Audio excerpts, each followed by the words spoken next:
Nagpabonggahan ng mga float ang mga pelikulang kasali sa Metro Manila Film Festival. At live mula sa Valenzuela na sa frontline ng balitang yan, si Justin Punsalang. Justin, ano nang latest dyan?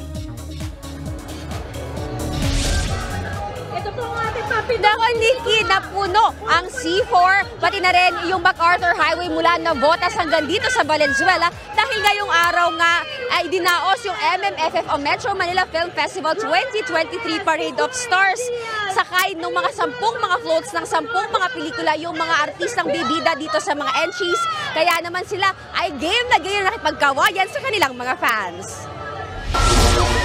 Parang fiesta ang Metro Manila Film Festival 2023 Parade of Stars na napiling idaos ngayong taon sa Kamanava. Nagpabonggahan ng mga float. Ang fantasy film na Firefly na pinagbibidahan ni Alessandra De Rossi, storybook and nature-inspired ang float.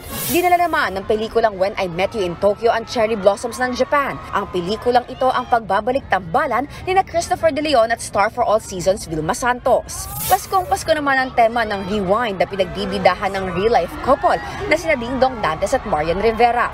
Out and proud LGBT float naman ang sinakyan ng cast ng Broken Heart strip ni Christian Bables. Ayon sa direktor, bonus na makatulong ang pelikula sa turismo ng bansa. We get to travel a lot kasi it's a trip. It's a broken heart trip. So marami kaming places in different parts of the Philippines na pinuntahan na hindi siya masyadong popular sa masa, pero we were surprised and we're very pleasantly surprised na ang dami-daming mga magagandang lugar dito sa Pilipinas. Misteryoso at very old cinema naman ang float ng Malyari ni Piolo Pascual.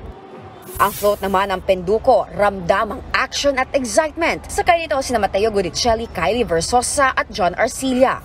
Kwento ni Mateo, kahit pang-apat na siyang aktor na gumanap bilang ang iconic Pedro Penduko, marami pa rin daw dapat abangan sa kanilang pelikula. Bagong-bago to. And it relates sa buhay ng mga Pilipino ngayon dahil sa modernization, dahil sa social media at lahat ng mga pangyayari ngayon sa decade na ito. Church-themed naman ang float ng Gomburza. Ayon sa bida nitong si Cedric Juan, napapanahon ngayon ng historic film na ito na co-produce ng MQuest Ventures. Kung ililipat natin siya ngayon, the present time, na red tag sila. Sabihin na natin parte rin to ng extrajudicial killing, injustices, and walang proper due process for them. Excited na rin daw ang isa pang bida nitong si Enchong Din na mapanood ng marami ang kanilang ipinagmamalaking project. Nung una ko palang nalaman na gagawin nila yung pelikula na Gomburza, sabi ko, yes, alam mo yun, hindi ko pa nababasa yung script, wala pa akong kaalam-alam kung sino yung cast. Sabi ko, yes, I want to be part of this because I know the value of it, the importance of the film.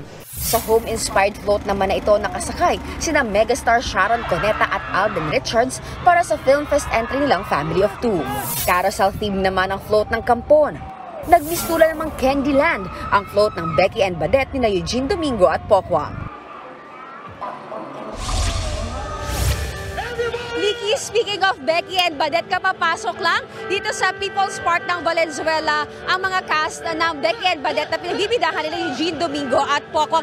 Lahat ngayon ng 10 entries sa MMFF ando na sa loob ng stage room at sila yung kanya-kanya ng promote. At alam mo kanina, Nikki, hindi mawari kung ano ba magiging panahon dito mula Navotas hanggang Valenzuela. Umuulan, umaaraw, pero ang mga fans hindi nagpapatinag sa pagpapakita ng support sa kanilang mga idols. Showing na ang ito by December 25. Nikki? Akala ko may sarili kang float eh. Maraming salamat, Justin Punsalang. Mga kapatid, Nikki de Guzman po. Iba na ang may alam at may pakialam sa panahon ngayon.